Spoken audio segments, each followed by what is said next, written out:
বাড়াতে হবে। শিল্প নাই, ইন্ডাস্ট্রি নাই, তাহলে শিল্পের উৎপাদন বাড়াবো কিভাবে? এখান থেকে আপনি কামারখালি যান, কামারখালির থেকে ওই দৌলতদিয়া ঘাট পার হয়ে, মানে পাটুরিয়া ঘাট পার হয়ে যে ঢাকা যান, চারিদিকে দেখবেন যে ইন্ডাস্ট্রি হচ্ছে, চারিদিকে ইন্ডাস্ট্রি।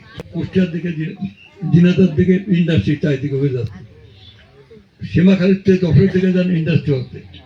তাহলে সবচাইতে অবহেলিত এই যে পশ্চাৎপদ যে অঞ্চলটা, এটা হচ্ছে আমাদের এই জেলা, বিশেষ করে আমাদের এই মোহাম্মদপুর থানা, আরো বিশেষ করে এই বাবুখালী দীঘা। এখানে চির দুঃখের, চির সর্বনাশের খাল কাটা আছে, যে খাল দিয়ে শুধু দুঃখ আসে, বেদনা আসে, ব্যথা আসে, কিন্তু এখানে আপনার আনন্দ, উচ্ছ্বাস, মানে এটা আমরা এখানে পাই না। আমি আমার স্বপ্ন পরিকল্পনার মধ্যে আছে প্রথমেই যে আমি যদি আপনারা আমাকে সমর্থন দেন, আল্লাহ যদি আমার সহায় থাকে, আমি আমার পরিচয়, আমি আপনাদের লোক, আপনাদের পরিচয় আপনার আমার লোক। আমি এই দেশের কৃষক, শ্রমিক, গরিব মানুষের লোক। আমি মানে তাদেরই লোক। আমি চাই যে রাষ্ট্র ক্ষমতায় যদি আমরা যাই, সেই তৌফিক যদি আল্লাহ আমাকে দেয়, প্রথমেই এই নপাড়াকে বাবুখালী এর মাঝে যে সল টেস্ট করে যে জায়গাটা সুবিধা মতো হয়, এখানে একটা ব্রিজ করবে, তাহলে কানেক্টিভিটিটা, যোগাযোগ ব্যবস্থাটা উন্নত হয়ে যাবে। ব্রিজ না করলে এখানে ইন্ডাস্ট্রি হবে না। ইন্ডাস্ট্রি করার মতো জমি কোথায়? খাস জমি, জালবল বিল, টেকাদা বিল, সিন্ধু বিল, বিভিন্ন বিল আছে। এই কাডর বিল, এই জায়গাগুলো হলো আপনার মানে খাস জমি, কাডর বিল আছে। আমি এই খাস জমিগুলোকে মানে ইয়ে করে, মানে সরকারি সম্পত্তি, একে সরকারি সম্পত্তির সাথে চুক্তি করে যদি একটা দুটো ইন্ডাস্ট্রি করা যায়, ইন্ডাস্ট্রি মানে ইন্ডাস্ট্রি বিভিন্ন জয়েন্ট ভেঞ্চার হচ্ছে এখন।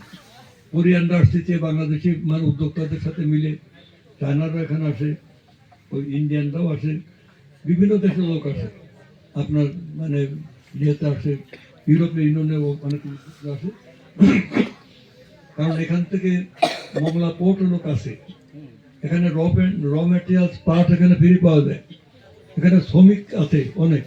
তাহলে এখানে কিছু ইন্ডাস্ট্রি হলে এখানে দুটো তিনটে দিক হয়। একটা হলো যে এলাকার উন্নয়ন হয়ে যায়, বেকার ছেলে মেয়েদের চাকরি হয়, শিক্ষিত বেকারদের হয় এবং অশিক্ষিত বেকারদের হয়। এবং আরেকটা পরিকল্পনা আমার আছে, এটা হলো মহাপরিকল্পনা। সেটা আপনার ওরা তো জানে না, যারা এখানে বারবার ক্ষমতা আসে, উপজেলা চেয়ারম্যান হোক আর এমপি হোক, মানে ঘুষ খাওয়া ছাড়া তো আর কোনো বুদ্ধি নেই।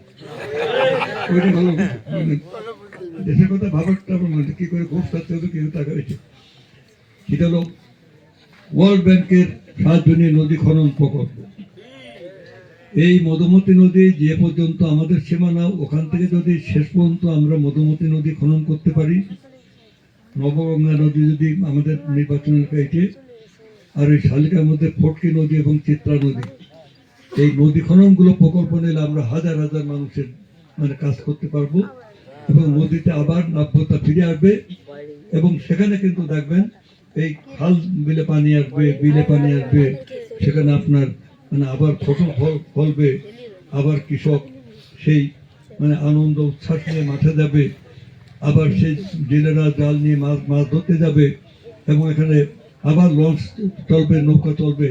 এই অবস্থাটা তৈরি করা যায় শুধুমাত্র যদি মেধাবুদ্ধি থাকে ওয়ার্ল্ড ব্যাংক থেকে পরিকল্পনা নিয়ে। এই কাজটা করতে চাই আমরা। আরেকটা কথা, এখান থেকে আমাদের আরেকটা সম্পদ আছে। সম্পদ বাড়াতে পারলে উৎপাদন বাড়ে, উৎপাদন বাড়াতে পারলে কর্মসংস্থান হয়। একটা যেমন আমাদের খনিজ সম্পদ নাই, খুব অল্প। আমাদের বন জঙ্গল নাই। আমাদের এখানে ছিল পানি সম্পদ, সেটাকে ধ্বংস করে ফেলেছে। নতুন যুগের পরিকল্পনা হচ্ছে যে এই ধ্বংসপ্রাপ্ত পানি সম্পদকে আবার পুনরুদ্ধার করা যায় কি করে। এগুলো অন্য কথা, এটা আপনাদের তো ব্যাপক কথা, এখানে বলে সময় নষ্ট করবো না।